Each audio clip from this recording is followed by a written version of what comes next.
Radio Global presenta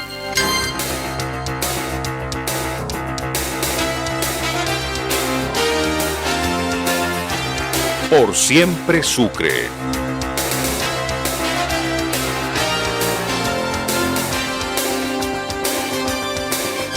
Un mano a mano diario con los personajes que le ponen el hombro a la región.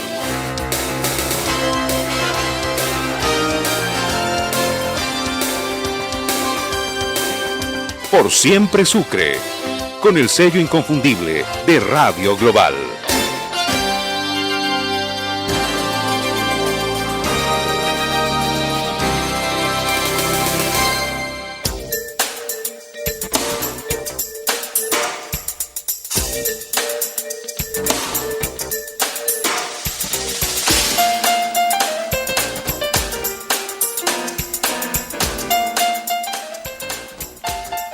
Oyentes de Global, amigos y amigas, muy buenas tardes para todos y cada uno de ustedes. A media tarde, para poder compartir la coyuntura, tema de comentario prácticamente obligado en cualquier parte del país, en una reunión de amigos, en una esquina, en un restaurante, en fin, donde haya la presencia de amigos, el tema indudablemente de comentario. ¿Hasta cuándo se va a prolongar esto que ya es un tema que preocupa absolutamente a todos? Esta agonía, esta tremenda incertidumbre. Lo peor que le puede pasar a un ser humano es mantenerse en incertidumbre. Y la verdad, la incertidumbre se apodera del sentimiento, del espíritu de cada uno de los ciudadanos bolivianos. Hoy tengo el gusto de compartir con un distinguido ciudadano, un joven profesional docente de la universidad que estuvo de candidato para el Consejo Municipal y ahí mostró, a diferencia de los otros candidatos, mostró que tenía prácticamente un programa para hacer realidad si llegaba al gobierno municipal el candidato a quien apuntaba y si él llegaba al honorable Consejo Municipal. Seguro que vamos a tener una conversación sostenida, agradable, que le va a mantener con mucha expectativa a usted, querido amigo, querido oyente de Radio Global. Quiero saludar al doctor Andrés Delgadillo. ¿Cómo está, mi querido Andrés? Gusto de tenerlo acá en Global. Buenas tardes, bienvenido. Buenas tardes, Fabio, un gusto poder conversar con usted. Siempre es un placer. Muy bien. ¿Cómo está? ¿Bien? Bien, muy bien. Bien en lo personal, pero lógicamente en un contexto global mucho más complejo que tiene el país. Que tiene que ver también con que las 4 fracturas históricas del país se han hecho más evidentes y Rodrigo ha tenido enormes dificultades de poder administrar las 4 fracturas históricas que tienen que ver con el momento del país. Bueno, ¿grave? Es grave. ¿Se vislumbra? Es que es el fin del ciclo. Si usted ve, el año 2009 sale Evo, pero no cerró el ciclo. A ver. Sale Evo, no renuncia. El 2019. Sale Evo. Entra Yanine a hacer un interinato y dada la pandemia se pone un poco más largo. Pero era un interinato, no era un gobierno electo. Retomamos antes del 2019, Luis Arce. Volvemos a los caminos del MAS. Así no sea el mismo, era el mismo proyecto político, económico, etc. ¿no?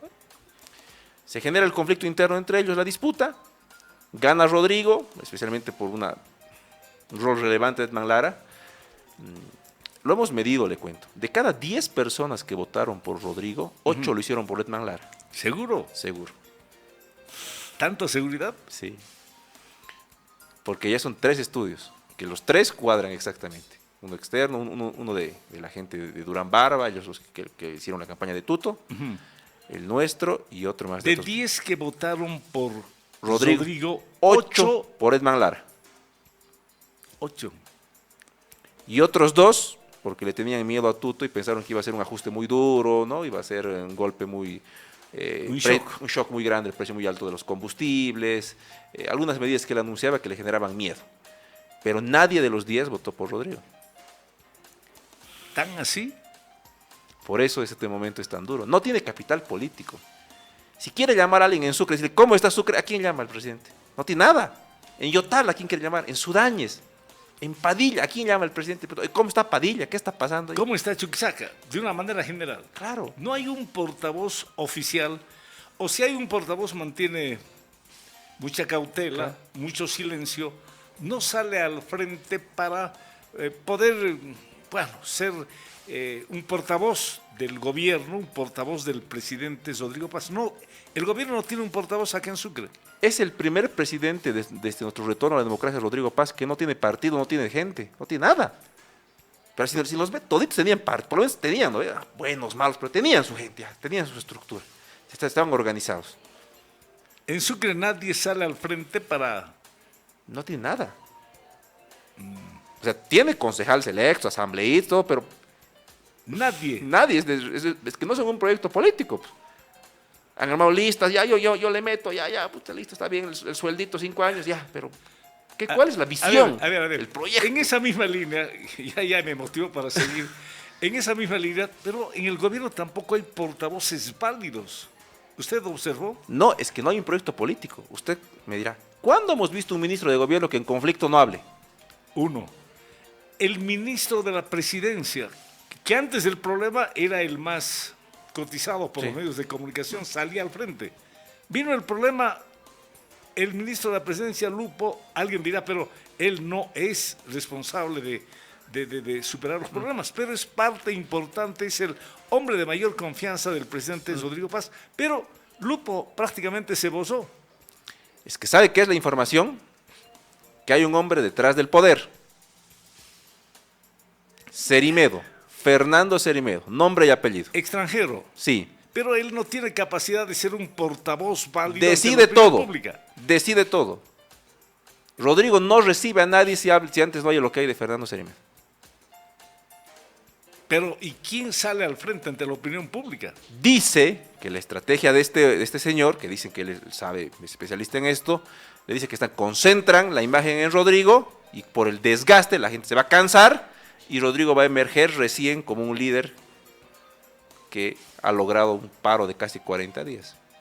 A eso responde, por ejemplo, para la conferencia de prensa del mediodía hoy en Cochabamba, mucha gente creía que iba a haber algún anuncio ¿No? y se dedicó simplemente a fortalecer o a dar cuenta de las bondades que tiene la nueva ley que la promulgó a media semana, el tema del alivio tributario. Sí, entiendo.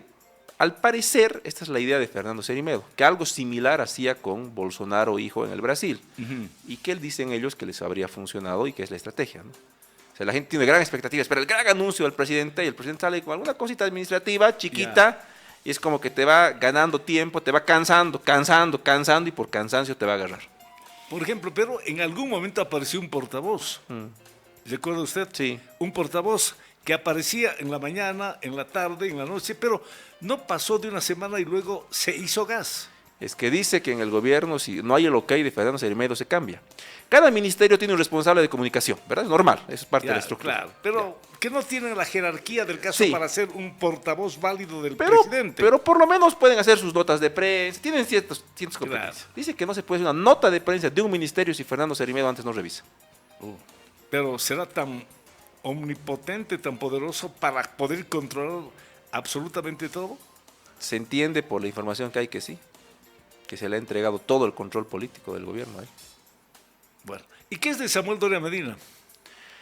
Yo creo que... Aliado importante, Pero- preelectoral, Pero ahora desaparecido. electoral y hoy desaparecido prácticamente. Es que también nos pongamos en la situación de él, yo dijo, o sea, estaban en una especie de concubinato viviendo. Samuel le decía todos los días, formalicemos, o sea, haremos un acuerdo, ¿no? Un acuerdo político, programático, esto mis responsabilidades son las tuyas. Los decía en muchas notas. Rodrigo me ha dicho que la siguiente semana firmamos un acuerdo.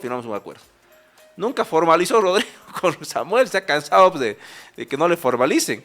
Y ahora ha dicho, claro, lo que debe decir tú. ¿Formalicen en qué aspecto? En que no haya un pacto. ¿En que es aliado? ¿En que hay un pacto? Hay un pacto Pero, ¿acaso el pacto no se consolidó? con documento o con responsabilidades, nunca. Porque Samuel tiene gente de mucha trascendencia metida en el gabinete.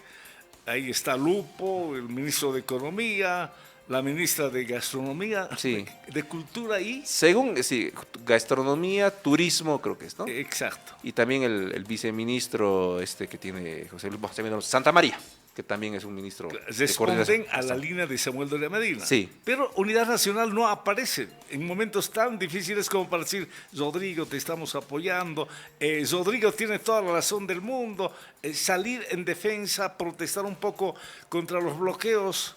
Pero es que dicen que Rodrigo no se deja ayudar, ¿Cómo es esto? que no atiende los teléfonos, es imposible Pero contactar. ¿usted cree que no le atienda a Samuel Doria Medina? Entiendo que no le atiende.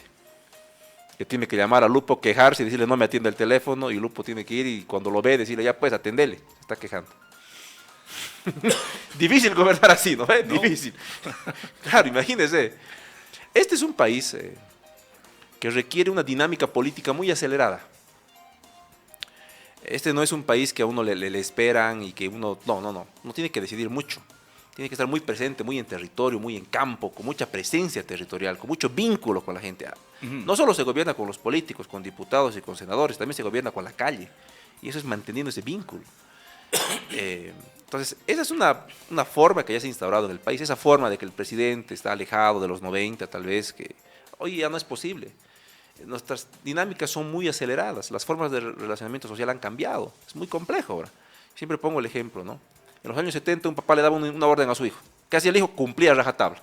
Ni margen de salirse de la orden del papá. Hoy el papá da una orden a un niño de 4 años, el niño de 4 años, si no quiere, no quiere. Y el papá tiene que dialogar y ver las formas de cómo... El niño de 4 años está en otro mundo con el celular. Totalmente. No, ya. Yo creo que ya no responden espiritualmente a la orden del papá o a la línea que pretende dar el papá, ¿no? Pero ahora muchas de las nuevas generaciones, por ejemplo, no les gusta ver una película. Buscan en el celular un resumen de 4 minutos y dicen, ya he visto la película. Claro.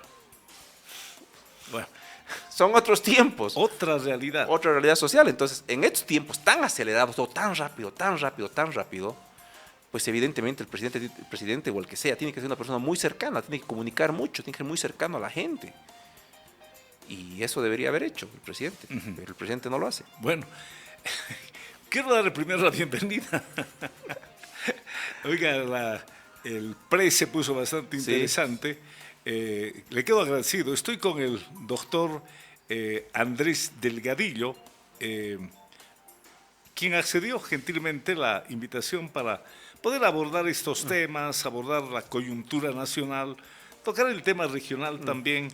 Y quiero agradecerle por esa gentileza, querido Andrés, y con absoluta seguridad que seguramente muy seguido lo vamos a tener, porque vemos un profesional joven que tiene mucha capacidad de expresión ante la población y le habla coloquialmente a la población porque de eso se trata, y hay necesidad de que nuestros profesionales tengan la posibilidad, hoy que vivimos otros tiempos, ¿no? En la época de los 20 años, querer que alguien hable de una manera frontal acerca de la corrupción, acerca de tantos problemas, no se daba porque había acoso de una u otra manera, acoso político, evidentemente había libertad hasta por ahí de expresión de prensa, pero pobre de la gente que hablaba ya frontalmente contra Evo Morales, contra el movimiento al socialismo, las pasaba mal. Y acá en Chuquisaca, en Sucre hemos tenido ejemplos, pero increíbles, ¿no? Donde había acoso.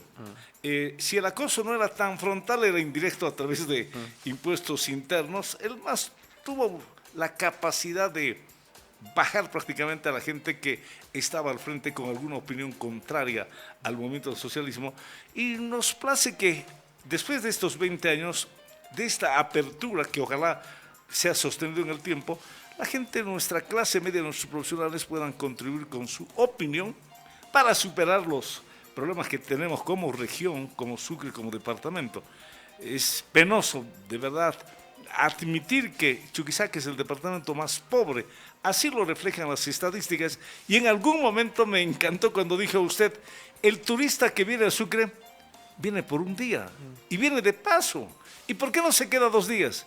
Y la respuesta fue clara, porque Sucre no oferta nada, ¿no? Entonces, hay necesidad de que nuestros profesionales, nuestros docentes, particularmente de la universidad, ya salgan al frente, hablen de Sucre, y le orienten, porque insisto en una palabra, la universidad tiene que ser el faro, hombre, que ilumina el departamento, ¿no?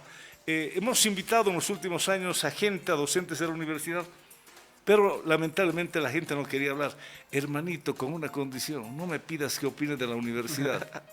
Por ahí se enojan. Pero llegamos a ese extremo. Sí. No me preguntes nada de la universidad. Oiga, llegar a ese extremo tampoco, ¿verdad? Entonces, mi querido Andrés, gracias por su visita. ¿Quién es Andrés Delgadillo? Bueno, Andrés Delgadillo es un sucrense. He estudiado sociología y derecho, las dos por excelencia. Sociología y derecho. Sí. Acá en San Francisco. Sí, soy el primer sociólogo que ha dado San Francisco. ¿Ah, sí? Claro, se creó justo yo salía bachiller, se creaba la carrera. Ujú. Me inscribo, porque en ese tiempo yo no... ¿Antes que derecho? Antes. Sociólogo. Sí, sociólogo. Soy el primer sociólogo que ha dado San Francisco y el primero de excelencia. Ah, sí. Sí. El primer sociólogo. ¿Y por qué se inclinó a la sociología? Yo tenía dos opciones, ¿no? Una era estudiar ciencia política y una sociología, que eso veía ya en colegio, ¿no? Porque yo hago el colegio en Santa Cruz, ¿no? Papá, cuando yo estaba en secundaria, en intermedio, tendría unos 13 años, se va a vivir a Santa Cruz, ¿no? Y yo vivía con mi papá. Entonces ya llegó el momento de cuarto medio, en ese tiempo era, y estaba en cuarto para terminar y ya había que decidir más o menos qué estudiar, ¿no? Empezar a ver algunas opciones. Y a mí me interesaba ciencia política, porque me interesaba la política y la estudiaba, leía mucho filosofía, tenía mis grupos de lecturas y bueno, ¿no? Entonces me parecía interesante.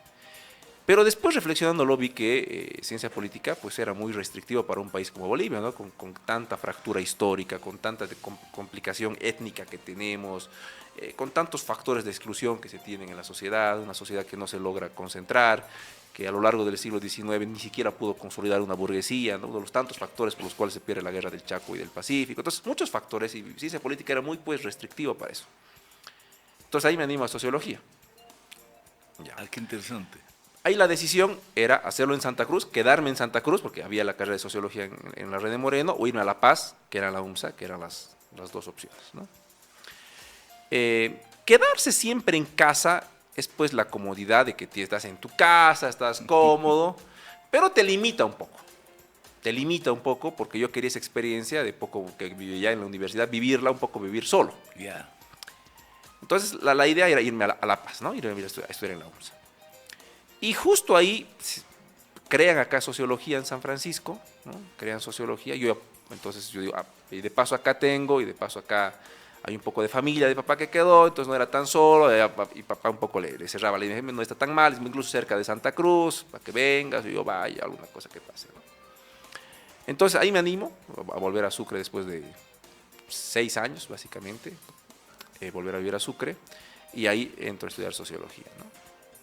Es un poco lo de sociología. Después, con estas organizaciones que tienen las carreras de ciencias sociales que se mantienen, que son grupos de mañana o de noche, te daba pues el tiempo para hacer otra carrera más. Daba. Ya, ¿paralelamente hizo derecho? Sí. ¿O después de sociología? No, paralelamente. Paralelamente. Yo he sido paralelamente mejor alumno de ambas carreras. ¿El mejor alumno de derecho? Y de sociología. ¿Y de sociología? Sí, en paralelo. En simultáneo. Simultáneo. Claro. Oiga, cráneo. Me gustaba el estudio y era estudioso, digamos, ¿no? Entonces me gustaba. Y había estas libertades, pues en la mañana hacías sociología, después hacías derecho, entonces te daba el tiempo. ¿Le encantaba? Sí, las dos. Las dos. Las dos. ¿Se sentía como estudiante ya realizado, querido Andrés? Sí, pero siempre siendo consciente de que la formación de la universidad es una, ¿no? Otra formación también vos tienes que ir buscándola. Yo, por ejemplo, hay un libro en sociología clásico que es El suicidio de Emil Durkheim. Es un libro del 1892, imagínense. Yeah. En la biblioteca central de la Facultad de Derecho en la calle Junín, que yo me iba todas las tardes a leer, me pregunto por el libro, eran todavía ficheros en esos tiempos, ¿no? Claro. Y hurgaba los ficheros ahí con polvo, ¿no? Y saco la ficha y le digo, ahí tienen este libro. Claro, me dicen muy amables los señores, ya jubilados los dos que tenían en la biblioteca, muy amables los señores, van y me lo buscan, ¿no? Me lo sacan empolvadísimo. ¿Sabe cuál fue mi sorpresa? Que el libro tenía las hojas pegadas, nadie lo había leído. Y era un libro que estaba hace 60 años en los anaqueles de San Francisco. Claro, era un libro de sociología. El libro de sociología, 60 años. Claro, porque todos eran abogados. Y que, que nadie leyó el libro. Claro, y que las hojas estaban ya pegadas. Claro, y entonces con un cuchillito fuimos a abrir las hojas, que ya tenía las hojas amarillas, 60 años el libro. Claro, seguramente, ¿qué sería? Pues, ¿qué decano, qué rector de los 50 habrá comprado un buen lote de libros y compró sociología, derecho? Todo compró, pues, ¿no? Y obviamente lo de derecho se usaba, y lo de sociología, que eran libros tan especializados, ya no se usaba porque no había la carrera de sociología, pues, lógico. Entonces, experiencias así varias de estudiante, y terminé las dos carreras. Termino sociología obviamente antes y empiezo a trabajar de sociólogo y hago en los dos años que me faltaban derecho en la noche. Entonces trabajaba, 6 de la tarde me iba a hacer derecho los 2 años que me faltaban. ¿Es más sociólogo que abogado? Yo creo que soy los dos. Ya. Soy los dos. Claro, la sociología es tan apasionante que te permite muchos ámbitos, ¿no? Y el derecho también, pero lógicamente he logrado entrar a un punto en el cual ambos se compatibilicen, ¿no? Claro. Porque yo en derecho me he especializado en derecho constitucional. Entonces no lo noto muy distante a sociología en cuanto a objeto, ¿no? Pero claro, lógicamente tienen sus particularidades. Claro, ambas son materias sociales, políticas, ¿verdad? A ver, ¿tiene algún referente en Chuquisaca de sociólogo a nivel nacional? ¿Ha logrado más o menos escudriñar la historia en el tema sociológico acá en el departamento, en la misma carrera de Derecho? Lo que pasa es que la sociología en Chuquisaca ha tenido un momento, primero con los fundadores, que eran abogados, pero les gustaba mucho José Antonio Arce, que es fundador del ISBO, Roberto Alvarado. Entonces ellos fueron los pioneros, ¿no? Eran abogados, pero trataban de hacer sociología con lo que podían. Claro, sí una fuerte inclinación marxista, porque era lo que más llegaba, o sea, era la información que más tenían acceso. Otras corrientes que eran contemporáneas, como el funcionalismo y otras, no llegaban a esos libros, ¿no? Entonces, difícil. Roberto Alvarado, una connotada figura intelectual del departamento a nivel nacional, claro, con idea socialista, con idea marxista, ¿no? Sí, todos ellos, igual José Antonio Arce, también fundador del ISBO, y todas estas personalidades fueron los que sentaron como que las bases, ¿no? Pero entre los años 70 y hasta que se crea la carrera de sociología, que es el año 2005, no hay producción de sociología en el... No hay. Nada, se pierde completamente. Increíble. Entonces, tenemos una época dorada de todos ellos, que si bien no eran sociólogos, pero escribían, publicaban, hacían sus congresos, ¿no? Incluso el primer congreso latinoamericano de sociología se lo gestionó desde acá. Vino Poviña, que era el presidente del colegio, un argentino ahí. O sea, había un movimiento, se encuentran los antecedentes de esos congresos. Pero después se deja de escribir de sociología, no se hace mucho. Claro, ¿no? Algún que otro abogado tal vez le gustaba, ¿no? Pero no era una producción. ¿Tardó mucho San Francisco en crear la carrera de sociología? Tardó demasiado. Tardó demasiado, porque tranquilamente lo pudo ver mucho antes, ¿no? Pero claro, el enfoque, si uno revisa cuál era la producción de San Francisco, era el área de salud, pues. Esa era la estrella, ¿no? Porque se creó la primera carrera de medicina, la primera de enfermería, la de odontología, farmacia y bioquímica. O sea, había toda la gama del área de la salud. Y había pues ahí médicos excelentes, ¿no? Que incluso han ido al mundo entero a pasear, que estudiaron en San Francisco. Y mucha gente a estudiar medicina. Era como era la meca en el tema de salud. Y por ahí, si querías algo de ciencias sociales, había la carrera de Derecho y no mucho más, ¿no? O sea, así, era poco eso, los inicios de mediados del siglo XX. ¿El mercado laboral para un sociólogo? Es complejo, porque el mercado laboral tiene que ver mucho con los momentos del país, le cuento. Por ejemplo, cuando sale la primera promoción de sociología, que la tiene la UMSA en los años 70, claro, era la dictadura de Banzer y pucha, no podías trabajar en el Estado porque no le veían mucho sentido a la carrera, no la entendían, en el sector público conocían poco y estuvieron varios años trabajando de lo que podían, ¿no? Algunos se metieron a ser profes y el resto a hacer lo que podían. Pasa la dictadura de Banzer, se retorna a la democracia y se empieza a abrir muchos espacios laborales. Y empieza esto de las ONGs y fundaciones a ser bien fuerte en los 80. Entonces se abren espacios todos sociólogos. Por eso también se crea la carrera de la René Moreno, la de San Simón. Entonces, porque había pues trabajito. Llega una contracción en los 90 del Estado, otra vez a hacerse un poco más chico, ¿no? Y otra vez los sociólogos pues con complicaciones porque no había mucho trabajito. Llega la guerra del gas, del agua y todo esto, otra vez vuelve a ver porque había que estudiar todos estos movimientos indígenas, ¿no? Movimientos sociales y había otra vez trabajo. Entonces yo creo que el oficio siempre ha estado reinventado por la capacidad de saber en qué espacio laboral o focalizarse como sociólogo. Si uno como sociólogo quiere ser asesor político, eso se va a morir de hambre, porque para ser político usted sabe que no es necesario ni estudiar, uno le mete nomás y si le va bien, le mete nomás como el toro. Entonces, lo que yo les digo mucho a los jóvenes y lo que verán los estudios es enfóquense en sociología del desarrollo, porque yo soy profesor de eso, por ejemplo, ¿no? En mirar el campo de Chuquisaca, el sur, no solo se queden, vean en Tarija, no hay, vean Potosí, vean las potencialidades que hay, qué modelos de desarrollo se hacen, cómo se produce, cómo se puede tener unos departamentos más productivos. Entonces, enfoquen eso, es eso. Otro ámbito, por ejemplo, que no hay, y que este año en la carrera de Sociología estamos haciendo la reforma de la malla curricular, y yo soy de la idea que se debería incluir, por ejemplo, es el tema de publicidad, ¿no? Sociología de la publicidad. En Colombia, en Chile lo están haciendo. Entonces los sociólogos empiezan a hacer estudios de mercado, encuestas de qué se consume, qué no se compra. Entonces también es una fuente ya de empezar a hacer investigación. Que sea, Sociología de la publicidad. sí. Ah, qué interesante. Claro, o sea, ¿por qué la gente compra lo que compra? Claro. ¿Por qué la gente compraría un saquito celeste y no compraría un rojo? Entonces hay que estudiar la psicología de la gente, qué le gusta. Por ejemplo, tengo un dato, le comento, estoy haciendo investigación casualmente sobre esto. El color que menos se consume en Chuquisaca es el morado. ¿Sabía usted? No. Sí. A ver, Todo lo que es morado se vende con rebaja en Sucre. ¿por qué? La gente no quiere, odia el morado. Y tiene que ver porque lo asocian a Todos Santos. Yo he comprado, le digo, chamarra, pantalón morado al 70, 80% de descuento. Me he dicho, gracias, llévatelo, digamos. Nadie que lo compra, nadie Ya, quiere. es el color que menos quiere la Sí. gente. Ya. Oiga, Entonces, interesante lo claro. que... Entonces, ese tipo de cosas, por ejemplo, hay que estudiar, profundizar más y les puede dar oportunidades laborales a los jóvenes. Puede en la sociología tener un abanico de posibilidades Sí. en el mercado laboral, pero si acaso se entiende el espíritu de la sociología. Correcto. Usted me está hablando, por ejemplo, de algo que para mí es relativamente interesante y nuevo, sociología de la publicidad. Claro. Ah, interesante. ¿Cómo está la población estudiantil en sociología? Ha habido ¿Hay motivación? Ha habido una disminución considerable en los últimos 3 años desde la pandemia. Ya, Desde la pandemia sí ha habido una reducción pero considerable. en todo aspecto, Pero en ¿no? todas las carreras de sociología a nivel nacional pasa lo mismo, ¿no? Pasa lo mismo en la UNSA, Claro. pasa lo mismo en San Simón. Y no solamente entiendo en sociología, sino también el resto de las carreras, ¿no? Claro, pero lógicamente como es una carrera un poco más chica, se nota más, digamos, ¿no? Entonces, un derecho o otras carreras que tenían, no sé, 1.500 estudiantes que ahora tengan 1.000, es menos, pero no se siente tanto. Claro. Es una carrera que tenía 600, que ahora tenga 400, se siente más, pues. Claro. Entonces ahí te da incluso que algunos grupos se tienen problemas de... ¿Es más derecho o más sociólogo usted? Actualmente. Soy los dos. Los dos. Sí, porque por ejemplo, mire, anoche he estado hasta las 3 de la mañana haciendo un amparo constitucional, que es puramente derecho constitucional, y el sábado he estado trabajando en la tarde avanzando en mi investigación que este año estoy haciendo como sociólogo, que es el uso de la inteligencia artificial con fines educativos en jóvenes. Ah, qué lindo. Quiero ver, la gente todos sacan el celular, usan la inteligencia artificial, pero ¿qué uso le dan? Claro. O sea, que le dan usos educativos, hacen sus tareas con eso. ¿Qué hacen con la inteligencia artificial?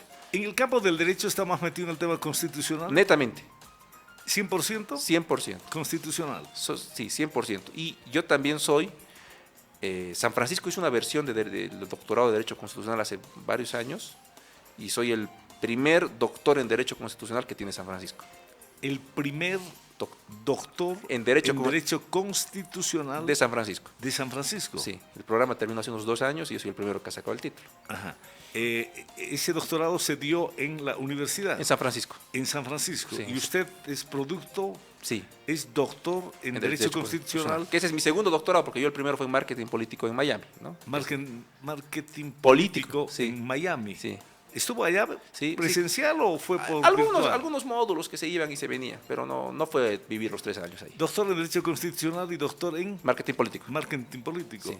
¿Y en el marketing político ha tenido actividad? Sí, he hecho más de 25 campañas Mire, 25 campañas. políticas de todo tipo. He trabajado en 2 presidenciales, en el Ecuador y en el Brasil. En el Ecuador con Guillermo Lasso y en el Brasil con Lula.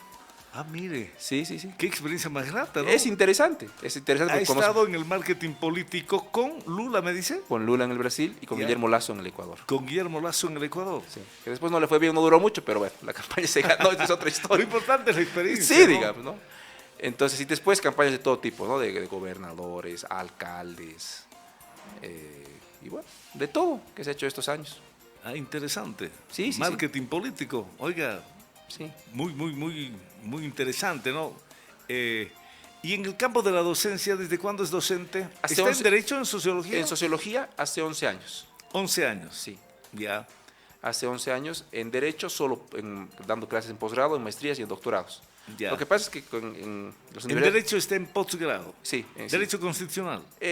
varias áreas, también varios posgrados que tiene, ¿no? Por ejemplo, hay una materia que se llama Sociología de la Educación en el doctorado de Educación y ahí doy clases, digamos, ¿no? Porque Claro. sociología, o sea, en varias materias doy posgrados, no solo en San Francisco, sino en la UMSA también, en la Red de Moreno, en la Red de Moreno, en la Católica de La Paz. Está en posgrado en San Francisco, en Sí. la Facultad de Derecho. No, en el CEPI, ¿no? Que es el que administra, que es el centro de posgrado Ya. que administra, sí. Está en Derecho, Sí.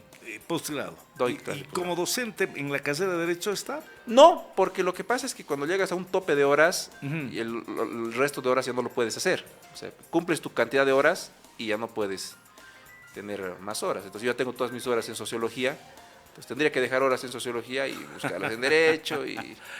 Y también no deja de ser pues todo un drama eso de buscar las horas, para Claro. ser sincero, porque hay Ujú. que ir, sonreírle al alumno, pedirle a uno que vaya al consejo, es todo un O sea que procedimiento. tiene el horario totalmente copado, querido Andrés. Sí, sí, pero gran parte de mis horas como profesor, que justamente por esto de la reducción de los alumnos, se han migrado a investigación, que a mí me encanta. Entonces, debemos hacer investigación científica.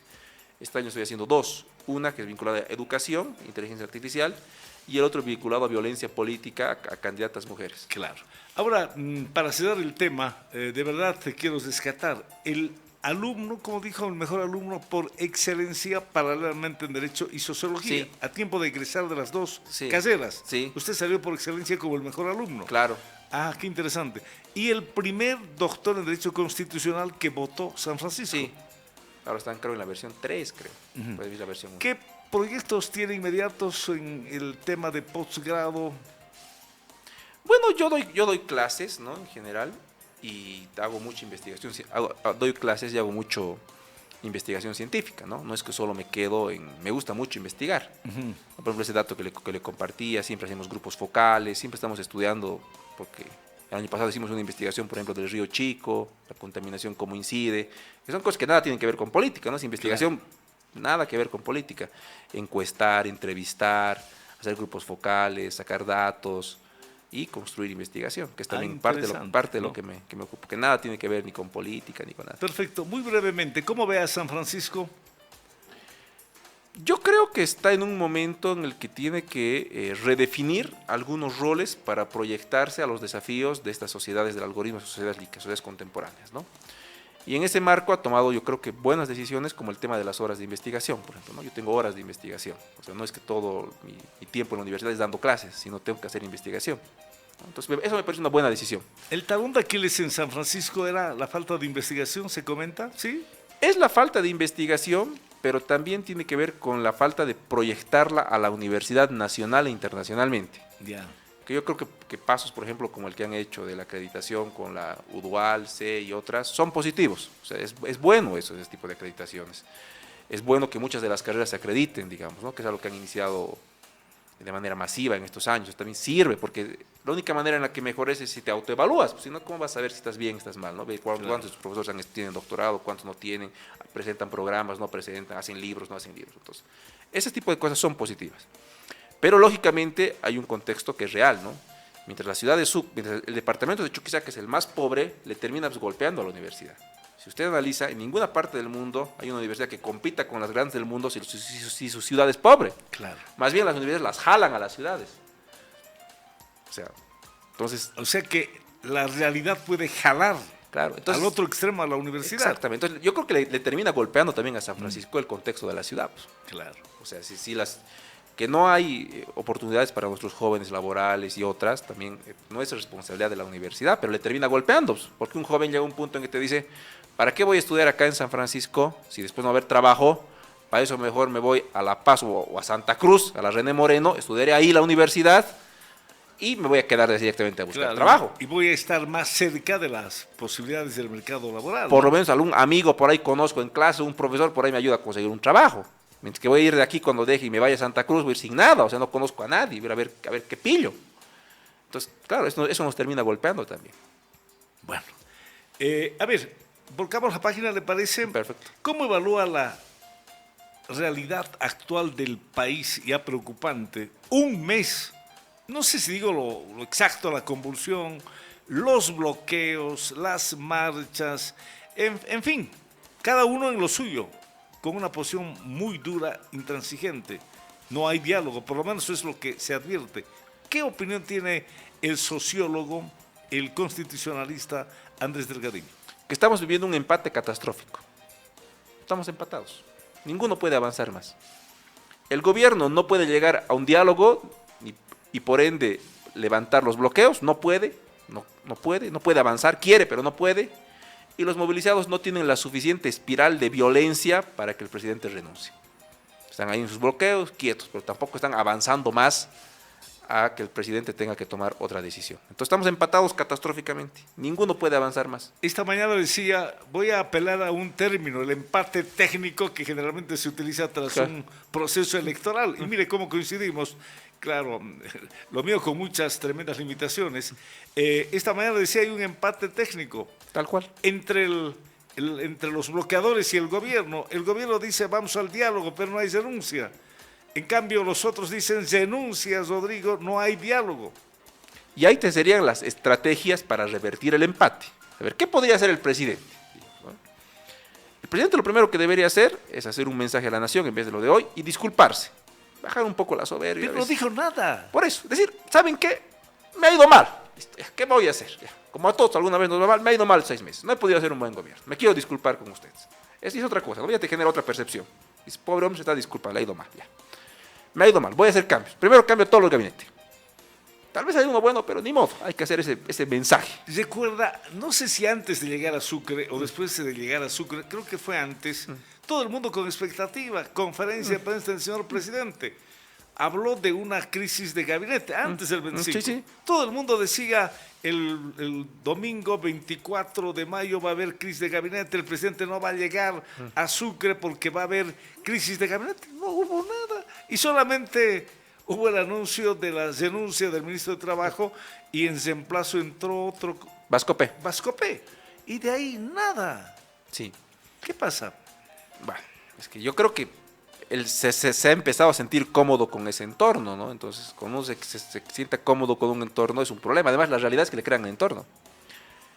Usted recuerda 1983, Hernán Siles Suazo, presidente de Bolivia, hiperinflación.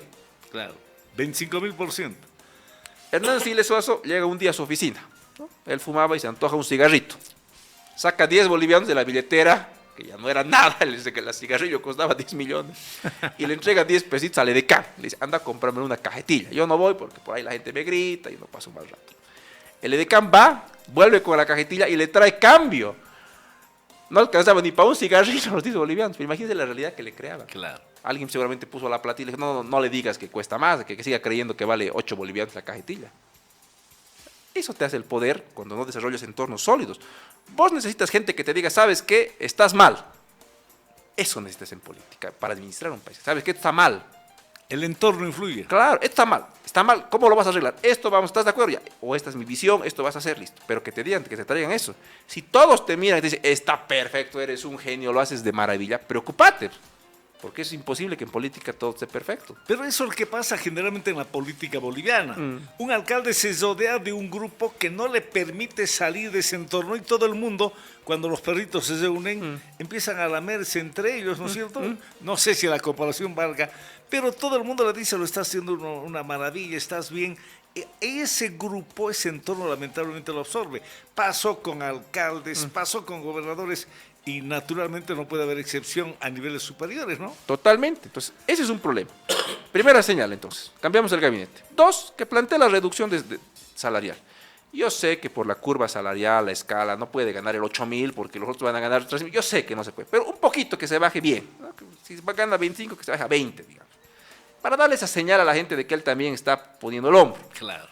Pero que tampoco no nos la mienta y nos diga que se va a descontar 50. Y va a donar el 50. Porque eso es mentira, porque su papeleta de pago sigue diciendo 25. O sea, que no nos mienta, ¿no? Que nos diga, no voy a ganar ya 25, voy a ganar 20. Una señal. Y además no ha habido ninguna disposición. Exactamente.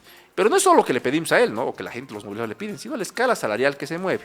¿no? Que se mueva un poco. O sea, que el asesor del asesor de ganar Pero 18. a nivel público. Exactamente, a nivel público. El privado sigue nomás Claro. con lo que quiera hacer. Además, en el privado nadie va a pagar esos sueldos, ¿no? Exactamente. Entonces, bueno, ese tipo de señales. Que pida 3 meses de plazo a los movilizados. Para en 3 meses empezar a atender sus demandas. Si miren, 3 meses. 3 meses no funciona, yo me voy. Denme 3 meses para organizar esto. Entonces, y es una contraoferta, ¿me entiende? Claro. Uno lo ve y dice, pucha, Es una señal. claro, uno dice, está siendo humilde, está planteado en 3 meses, ya no está loco, decir, yo me quedo como sea, dice que los va a cambiar. También hay que hacer elecciones igual, entonces, que se quede 3 meses, veremos cómo le va. Y ahí el presidente da respuestas, ¿no? Esto vamos a hacer esto, pero hay que dar respuestas, ¿no? No es nomás quedar a comer 3 meses, porque si no otra vez van a volver al conflicto. Ahora, otro diputado hoy decía una propuesta que también puede ser interesante, ¿no? Dice, no, haremos un revocatorio.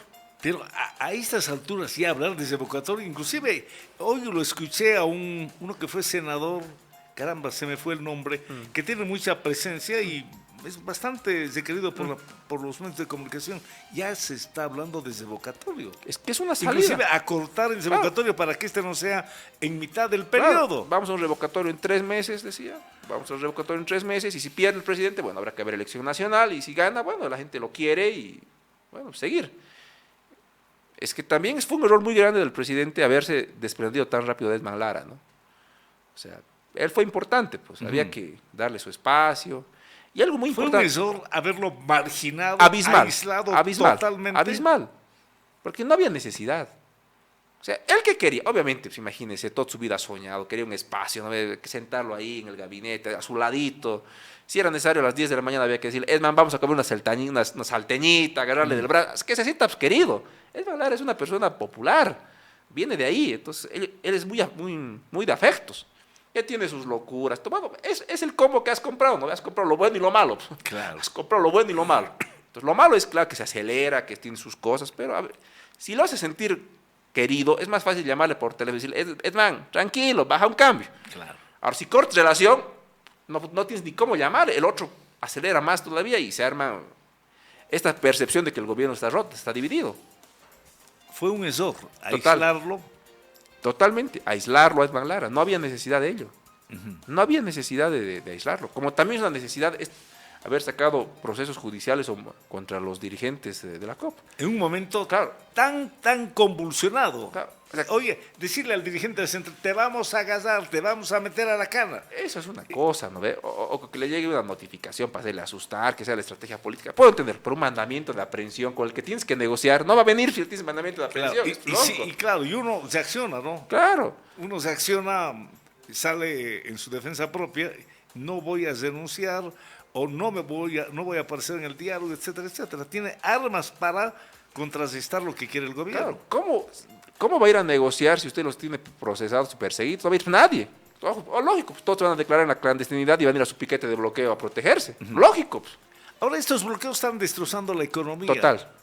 Están haciendo un daño terrible, porque toma en cuenta que más del 80% de los bolivianos no tienen ingresos fijos, viven de su trabajo, básicamente, que es el comercio en gran parte del país.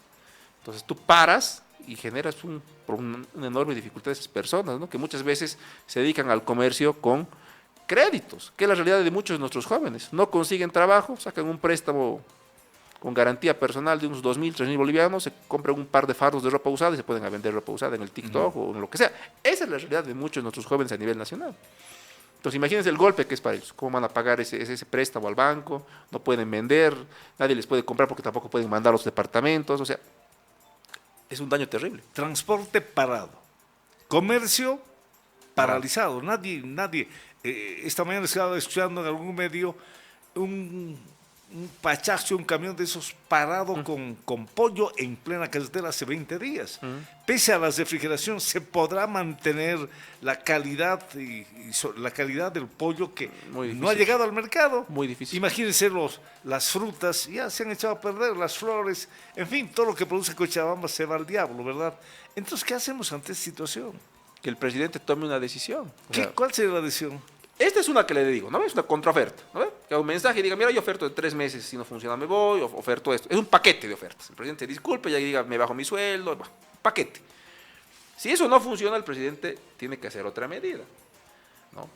Ahora, en muchos puntos de bloqueos que tiene el país, pudo, él tiene el monopolio legítimo de la fuerza, ¿no? Él puede determinar determinados ¿Pero la desbloqueos. usa o no la usa? No la usa, pues. Muchos desbloqueos él pudo haber actuado. Es que es tan confuso el presidente, Fabio, que primero nos saca acá en pleno 25 de mayo, cuando viene la Cámara de Senadores, aprueba, ¿no ves? La abrogación. La abrogación de la ley de ¿Había Bacopa. necesidad? ¡Ninguna! Metió la parte del Senado. Total, pero ¿y los diputados qué necesidad había de todo ello?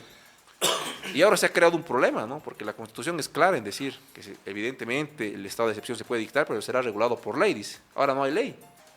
¿Quién va a regular el estado? Después va a tener No juicios. había necesidad de abrogar la ley, No. la ley de Eva, ¿no? No. ¿Cuál era la parte más incómoda de la ley de Bacopa? Ir cada semana a dar un informe a la Asamblea Legislativa. ¿No? Más incómodo, ¿no? Cada semana venir con mi cuadernito a informar qué estoy haciendo, digamos. Un poco incómodo. Pero tampoco era grave. Tampoco era un momento tan desagradable.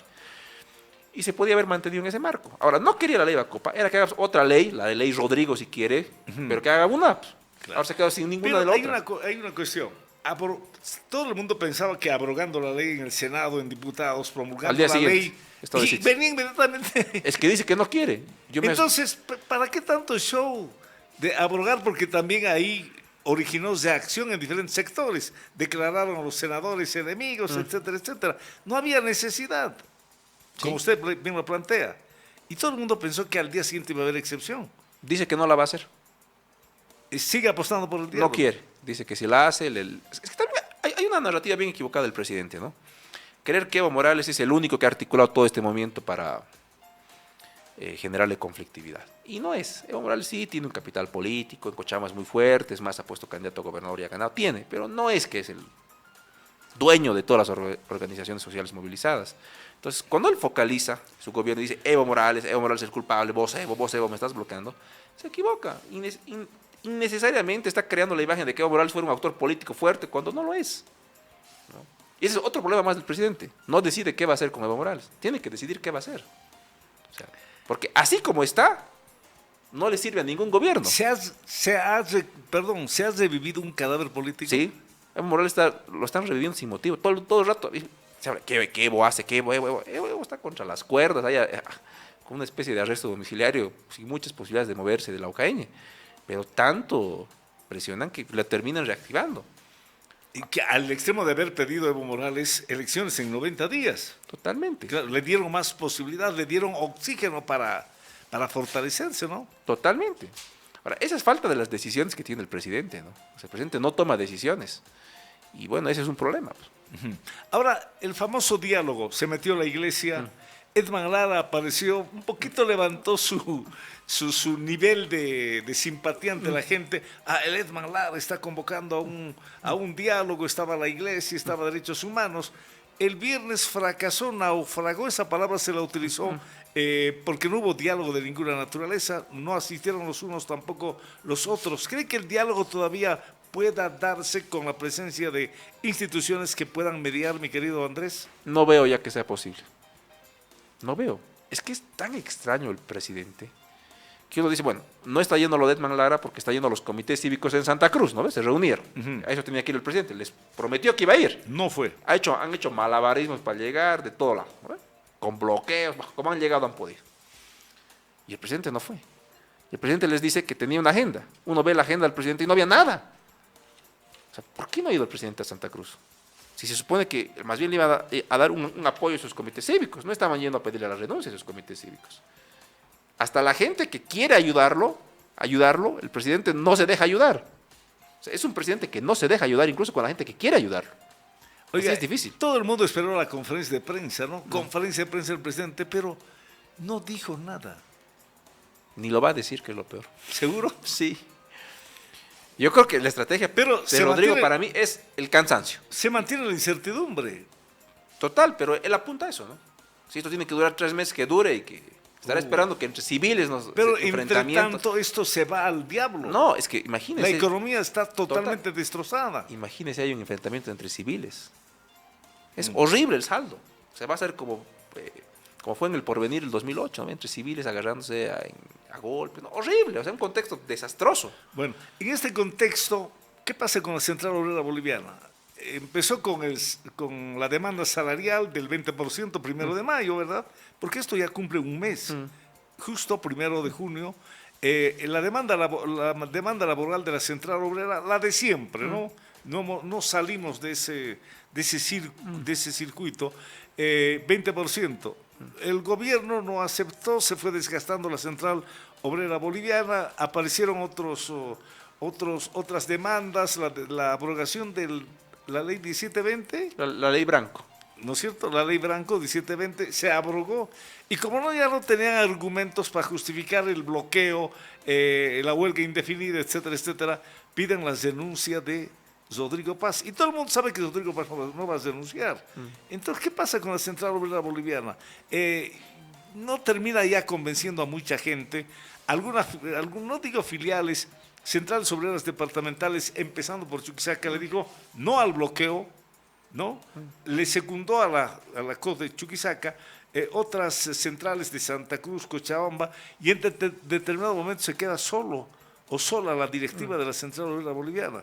¿Qué pasa con la Central Obrera Boliviana? No tiene una representación lo bastante fuerte para poner contra las cuerdas a un gobierno, ¿no? Esa COP de otrora, de Lechín y otros es de otra época. Es de otra época, ¿no? Que tenía una legitimidad muy grande. Esta no la tiene, es una COP muy débil. Pero aún en lo débil que es esta COP, logra montarse ante un conflicto que otros están liderizando. O sea, el núcleo de los bloqueos, especialmente en La Paz, es la Federación Tupac, ¿no? Los Tupacatari, que ellos son los que realmente, que la COP no tiene ninguna incidencia sobre ellos, ni los controla, ni nada, pero la COP se monta, los dirigentes sobre ellos, como que fuesen ellos los que lo organizan. Y no es eso. Y las demandas de la Federación Tupac eran muy variadas, ¿no? Digo al inicio, algunos eran proyectos de riego que se habían cortado, otros eran compromisos de puentes, era muy variado. Rodrigo no los ha atendido. Entonces, esas demandas, que eran muy variadas, que se podían atender, se han ido fusionando y han encontrado que el hilo conductor es la renuncia. Por eso ahora dice punto único, renuncia. Va a decir el punto importante de la COP es la renuncia. Exactamente, porque ven que un presidente débil puede, pues, por ahí lo logran. O sea, si está el conflicto en ese marco, pero no es una COP que tenga la fortaleza, porque algo que sí pasa, mire, ¿cuál es el líder que está emergiendo de estos bloqueos? Ninguno, no hay un líder, no hay una figura visible que digan, es el líder. Claro, porque Mario Argollo sigue oculto, claro, no sale, y no hay otra figura que se vislumbre, ¿no? Como un portavoz válido, que tenga una presencia empática, claro, ante la población. Hay, porque es un bloqueo que no tiene un líder, es un bloqueo que se terminan unificando, cohesionando en torno al criterio de que es un mal gobierno, de que lo de la gasolina basura y tantas otras cosas que el gobierno ha ido cometiendo como errores. Se cohesionan ahí y le plantean la renuncia, pero no es que hay un liderazgo. Por eso, si el presidente renuncia, o si hay un revocatorio, o se acorta el mandato, lo que fuese, no es que va a emerger el próximo presidente de este conflicto, para nada. Bueno, a ver, ¿usted puede vislumbrar lo inmediato? Lo inmediato es niveles de tensión que vamos a tener, declaraciones y contradeclaraciones. ¿Va a bajar el nivel? Va a haber una narrativa discursiva cada vez más agresiva en ambas fracciones. Seguramente mañana tendremos a un ministro que será más agresivo, que el tiempo se agota, y no mucho más. Porque es un gobierno que tampoco define sus líneas, ¿no? Por ejemplo, ¿qué decía la otra ministra, la de Turismo?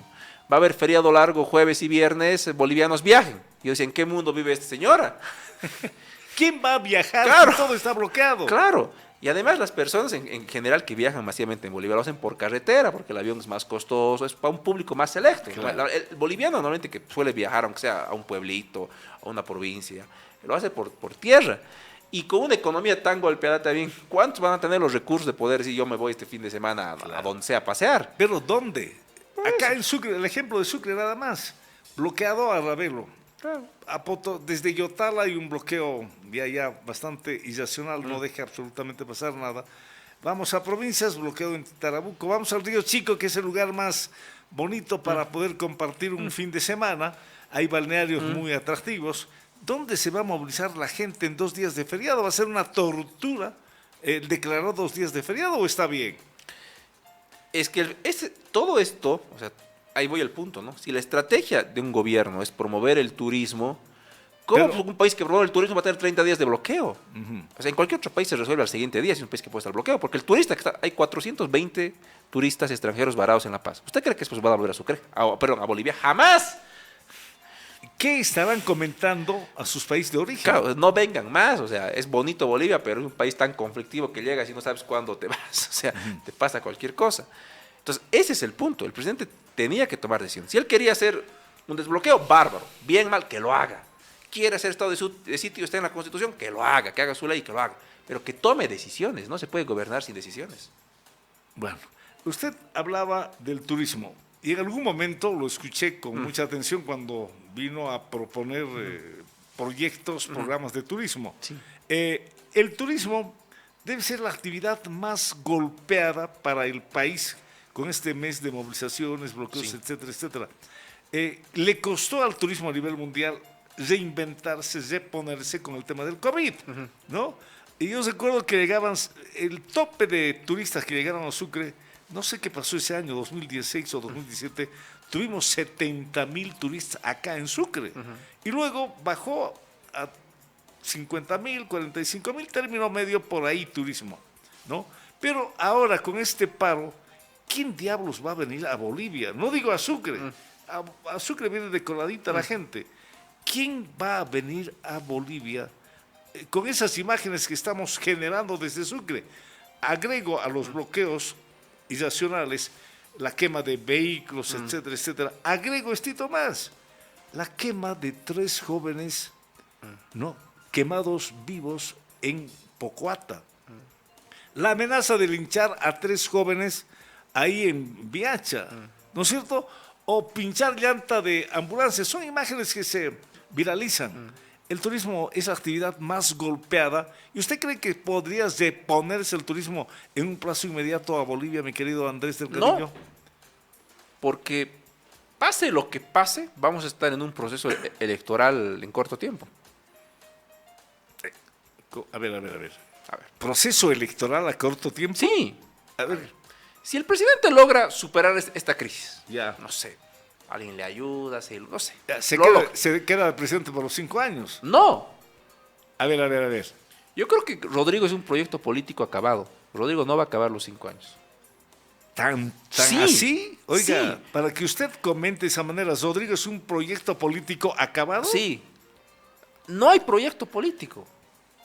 Hablábamos al inicio de esto que Pero fue el ganador con el 50 y tantos %. sí, pero votaron por otro, no por él. Lo que dijo Exacto, Es que que de imagínense. 10 votos que tuvo Rodrigo, 8 eran para Edman. Imagínense, ¿cómo puede gobernar alguien en un país como Bolivia con tantas complicaciones, con tantos regionalismos, con tantas presiones, con tantas miradas, un país con tantos problemas de inclusión y otros? Si no tiene un capital político consolidado, es imposible. No se puede. No va a dar.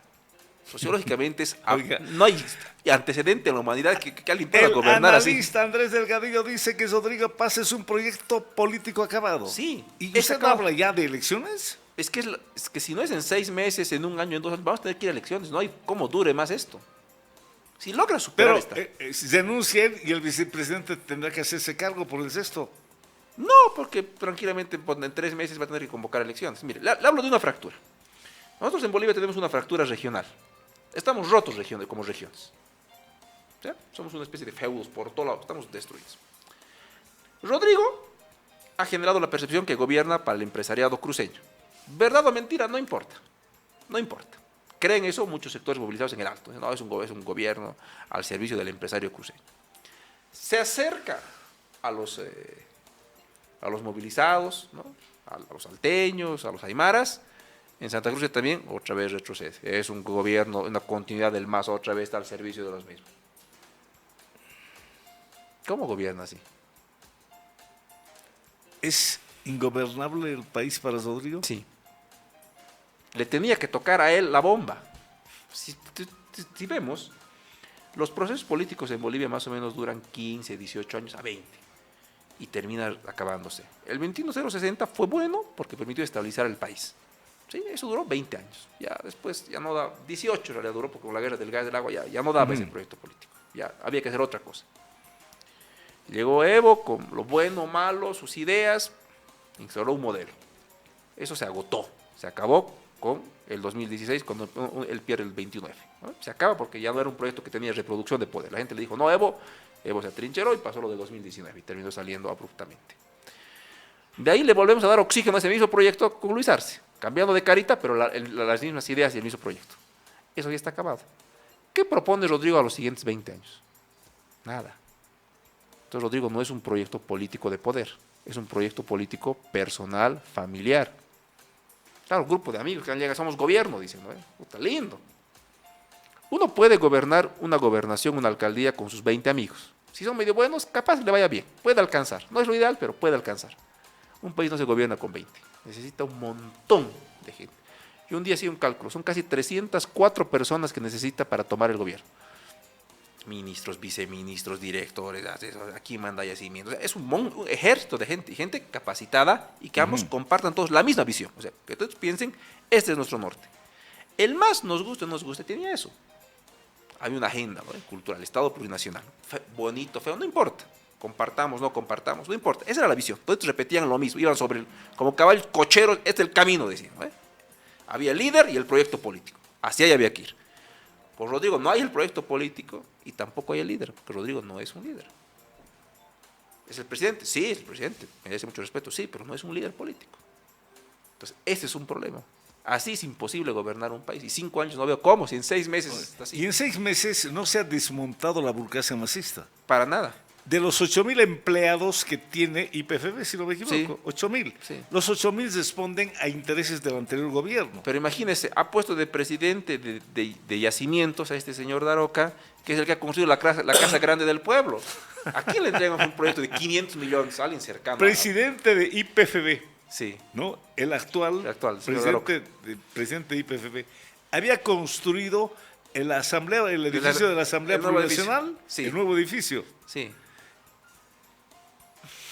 Si él fue el que se adjudicó, no fue porque era buen tipo, buena empresa. Claro, proyecto de 500 millones de bolivianos. 500 millones de bolivianos. Entre varios proyectos. Es harta plata, no es poco. Bueno, y eso no advirtió el presidente porque ya le echaron en cara, ¿no? Claro, es que son las cosas que uno no entiende del presidente. No sabe, no le dicen, si sí sabe, si no le importa. Ahora, cuando uno habla con algún amigo tarijeño, ¿no? Y dice, ¿cómo era pues, Rodrigo de alcalde? Porque tal vez no sabíamos, ¿no?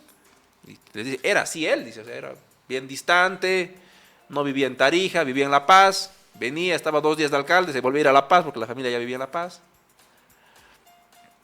El gremial un poco más estaba pateando a la puerta para entrarse a la oficina y recién aparecía el alcalde. O sea, difícil. O sea que puede haber un proceso electoral casi inmediato. Yo creo que si no es en un año y medio, pero va a tener que, si logra superar este momento, de aquí a un año y medio, va a tener problemas. Porque no es el problema de que la persona sea Rodrigo, él como persona, no, es que no hay un proyecto político que aguante. En este país, si no tienes un proyecto político y una voluntad de poder, no vas a aguantar los 5 años. Con esta situación el turismo ya cayó, lamentablemente, en Bolivia. Sí. Cayó. Agoniza el turismo. Cuando Bolivia es un país que tiene todas las potencialidades para que el turismo básicamente sea un pilar central de sus ingresos. Claro. No solo hablo del caso de Sucre, que nosotros somos enamorados de Sucre y por eso siempre la recalcamos, pero también hay potencialidad en Cochabamba, en Santa Cruz. Es un país muy lindo, Bolivia, no porque seamos bolivianos, pero de verdad es lindo este país. Entonces hay muchas potencialidades, pero nunca ha sido una prioridad de los gobiernos. Y también para que sea una prioridad tienes que generar condiciones. Se acaban los bloqueos, se acaban los conflictos, pero para que se acaben los conflictos también tienes que poner reglas de juego claras y también tener un proyecto político. Evo no tenía tantos bloqueos porque tenía un proyecto político, repito, te guste o no te guste, era su proyecto de él. Entonces, en torno a eso iba dando certidumbre, el índice de conflictividad Y era más había bajo. portavoces que salían al frente. Estoy recordando que el 2011, diciembre si no me equivoco, el 2010, quisieron quitar la subvención a los carburantes, ¿no? Y para protegerlo a Evo lo mandaron fuera del país y el que se encargó de poner el pecho fue El vicepresidente García Linera. Casi lo tumban al gobierno y el gobierno en 48 horas tuvo que derogar esa disposición de quitar la subvención a los carburantes. Pero había gente que salía al frente en defensa de Evo, lo protegían a Evo, habían portavoces, hoy no hay nadie. Imagínese, usted con la experiencia que tiene en comunicación, Cuando Evo tenía conflictos, ¿cuántos masistas en Sucre, por ejemplo, habían que daban la voz por Evo? Miles. Desde los concejales, alcaldes, todos en fila ¿no? Se ponían en fila y los que trabajan en las oficinas. Con Rodrigo no hay. Aquí en Sucre no hay. No Alguien que diga, salga al frente, Rodrigo es el mejor presidente, Rodrigo ha hecho esto, etcétera, etcétera. No hay. No hay un proyecto. O sea, tal vez una buena voluntad de alguien, pero no hay un proyecto. Ese es el problema. O sea, Grave. claro, el presidente viene a Sucre y no se reúne con nadie de su entorno. O sea, por lo menos para decir, miren, esta es la línea, esto vamos a hacer, pizarra en mano, este es el proyecto, vamos a hacer esto, que los organice. Ni eso. Claro, pues salió de la Casa de la Libertad, dio una vueltita, estaba con la esposa y un par de allegados y tuvo un baño de popularidad ahí antes de subir al vehículo, saludó a la gente, se quedó un par de minutos, pero de ahí para adelante no se reunió con nadie, con la gente allegada a Rodrigo aquí en Chuquisaca. Imagínese, Rodrigo le ha ido muy bien en Chuquisaca, ha ganado primera y segunda vuelta, Chuquisaca. Este 25 de mayo, ¿qué le ha dado como agradecimiento a esa victoria que le ha dado? Nada. Ajá. Luego hablo de ese tema. A ver, hablemos de Evo Morales. Evo Morales es realmente el hombre, el político que el gobierno da, de que es el principal articulador y que el narcotráfico se encarga de pagar los bloqueos. No, no es así. Evo Morales es una persona que tiene un poder de una base social directa, es decir, relación directa con el dirigente en Cochabamba, básicamente. Ya. ¿No? O sea, Evo Morales es una persona que al dirigente cochabambino le llama, le dice feliz cumpleaños, ¿cómo está tu hijito José? Digamos, o sea, tiene esa relación. Entonces son muy cercanos, entonces lo sienten como bien parte de ellos. Y como que ganó sin despeinarse esa gobernación de Cochabamba. Es eso. Tiene alguno que otro pequeño lugar donde tiene alguna llegada en departamentos, pero son bien minúsculos, son dirigentes específicos, bien reducidos o exdirigentes, ¿no? Que le cuentan cómo ven las cosas, pero no que tienen una base social, no tienen gente para movilizar.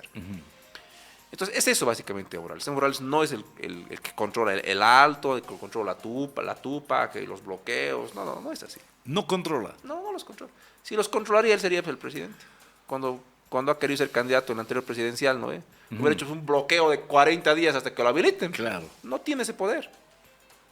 Claro. Trató de desestabilizar a Luis Arce. Trató, pero Intentó bloqueos por acá, por allá, pero no tuvo el éxito del caso. Es que ya no es el hombre de antes, la política también ha pasado para él. Obviamente, tiene su percepción, tiene un caudal electoral, será un 12, 14%, evidentemente tiene eso, pero no es el hombre del 50, del 60% de este país, para nada.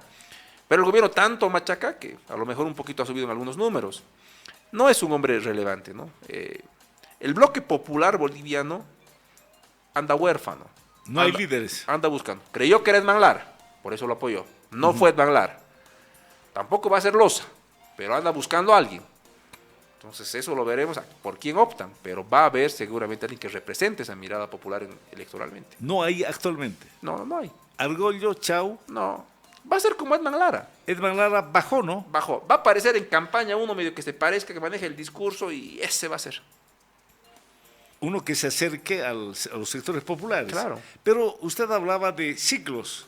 El ciclo de la izquierda terminó en Bolivia. Es que no fue una izquierda el MAS, ¿no? O sea, fue una amalgama de muchas miradas ideológicas, ¿no? Tenías marxistas como García Linera, tenías otros indigenistas, tenías indianistas, tenías otros que te hablaban de modelos capitalistas iniciales. O sea, era una amalgama bien compleja, ¿no? Y parte de eso es. Ahora, ¿el ciclo del MAS se ha acabado? Claro, el MAS como proyecto sí. Pero este bloque popular va a tener que optar por alguien, ¿no? Y este bloque popular también tiene... Como para poder imponerse en un proceso electoral, porque... Habrá que ver qué tanto los cohesiona. Pero también este bloque popular también tiene nuevas generaciones. Tiene harto joven este bloque popular. Tiene mucho joven. Estos jóvenes, qué miradas, qué desafíos tienen. Pues parte de saber entender fue eso. O sea, Edman Lara, más allá de su TikTok y su celular, no tenía mucho más. Y con un TikTok y un celular ha hecho a Rodrigo presidente.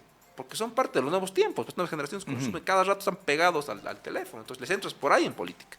Y Edman Lara logró hacer ese clic. Y eso hizo que sea tan importante para que Rodrigo pueda ser presidente, ¿no? Rodrigo sin Edman Lara era un candidato del 3, 4%, con suerte. Porque no aparecían los... No, no era, pero hasta una semana antes de la inscripción de Edman Lara, su vice tenía que ser este señor Careaga, ¿no ve? Que se fue después de senador con Samuel, o sea, Exacto. porque decía, yo tengo más chance de ser senador con Samuel que ser el vice de Rodrigo, o sea, medio difícil está la cosa con Rodrigo. Y está bien, digamos. Acá en Chuquisaca el PDC que era nada, o sea, no era un proyecto político. El PDC nunca tuvo una presencia significativa, ¿no? Era más familiar la cosa, ¿no? Y como que, ¿no? O sea, fue Claro. así como pusieron los candidatos, eran unos cuantos. O sea, yo creo que si todo el partido entraba en una peta, sobraban asientos.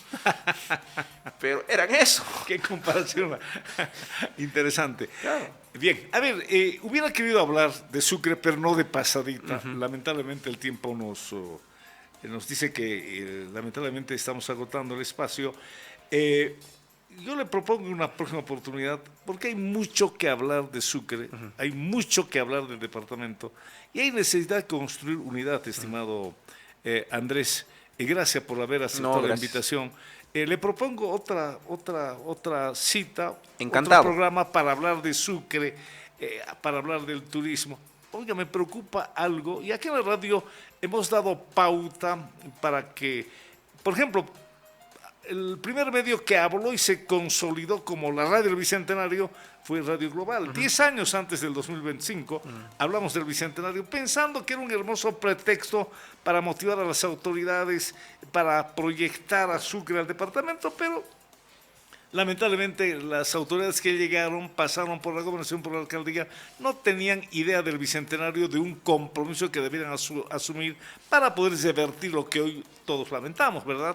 El departamento que mayor porcentaje de capital humano saca a otras partes del país, inclusive al exterior. Me gustaría hablar de los 500 años de la fundación de Chuquisaca. Nosotros ya nos estamos identificando, un poquito queriendo mentalizar, queriendo que la gente asimile 500 años de la Chuquisaca heroica e inmortal. No tenemos un plan regional de desarrollo. Y le he pedido muy fraternalmente, aprovechando la amistad al vicerrector de San Francisco, Eric Mita, para que sea la universidad la que se identifique en la construcción de una política de desarrollo regional, tomando en cuenta el norte que se nos viene, los 500 años de fundación. Me gustaría hablar sobre ese tema de turismo. Entiendo que usted domina muy bien el tema turismo, en fin, de tantos otros temas que son de la región.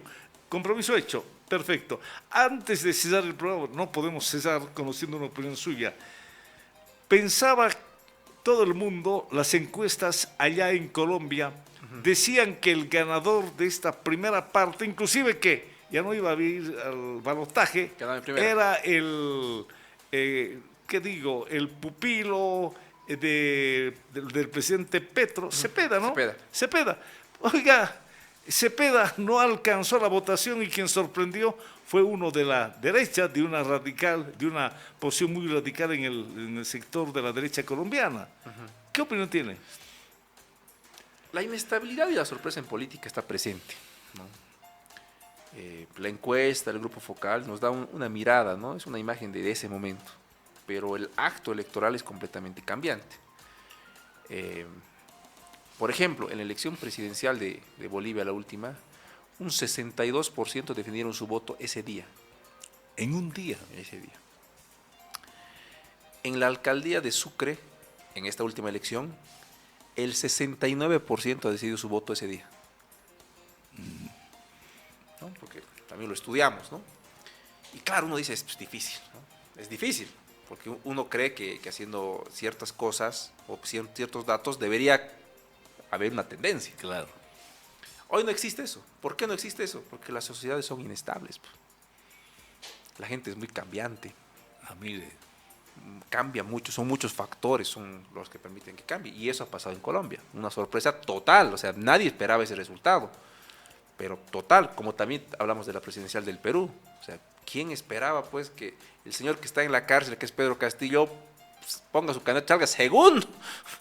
O sea, no, y está ahí con Keiko, cabeza a cabeza está. Entonces, fue una gran sorpresa. Está muy difícil para Cepeda poder darlo vuelta, porque es un porcentaje muy bueno. Y el porcentaje de Paloma, la candidata que impulsó el expresidente Uribe, es un porcentaje del 6 punto algo. Entonces, por ahí tejiendo alianzas, por ahí haciendo una campaña ordenada, podría ser el 50+1, ¿no? Se le pone cuesta arriba al presidente Petro, porque es cierto que la gente que no ha respaldado su proyecto es menor al 50+1, que era lo que él siempre pregonaba estos 4 años, ¿no?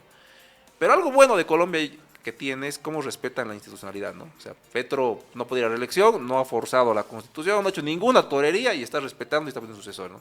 Algo que nos falta mucho en esta parte del continente, ¿no? Forzamos las cosas, a la fuerza queremos quedarnos, y eso es algo muy positivo que tiene Colombia. Pero sí fue una gran sorpresa y me parece muy difícil que se pueda ganar en este contexto. A que Petro diga que tienen que respetar el voto popular, como dando a entender de que los datos que se estaban conociendo a nivel Colombia no eran los verdaderos, ¿no? Pero la gran sorpresa, ganó el derechista, ¿no? De Aprilia. Exactamente. Bien, querido Andrés, ha sido un gusto de tenerlo aquí en Global y con la certeza, tras una sugerencia planteada y que usted la acepta, para tenerlo en otra oportunidad. Con todo gusto. Le quedo muy agradecido. No, el agradecido soy yo. Le agradezco mucho por haber compartido. Es un diálogo muy agradable. Muy bien. Amigos y amigas de Por Siempre Sucre de Radio Global, si Dios lo permite, tenemos el gusto de poder compartir otro programa mañana a la misma hora. Un abrazo, muy buenas tardes para todos.